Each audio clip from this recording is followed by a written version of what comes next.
ذاك اليوم اكو احد الاخوه رحيم العراقي عنده في صفحه دائما من ينشر قصيده يدز لي قصايد مال الجيل القديم، يعني مال الماضي، قصايد اللي كان يقراها الملا باسل الله يذكره بالخير. نعم. هاي التقديمات.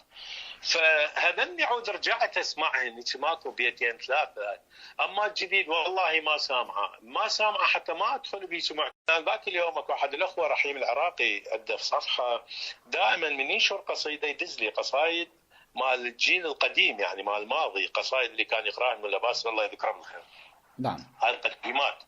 فهذني عود رجعت اسمعهن ماكو بيتين ثلاثه، اما الجديد والله ما سامعه حتى ما ادخل بيسمع. ذاك اليوم اكو احد الاخوه رحيم العراقي عنده في صفحه دائما من ينشر قصيده يدز لي قصايد مال الجيل القديم، يعني مال الماضي، قصايد اللي كان يقراها الملا باسل الله يذكره بالخير.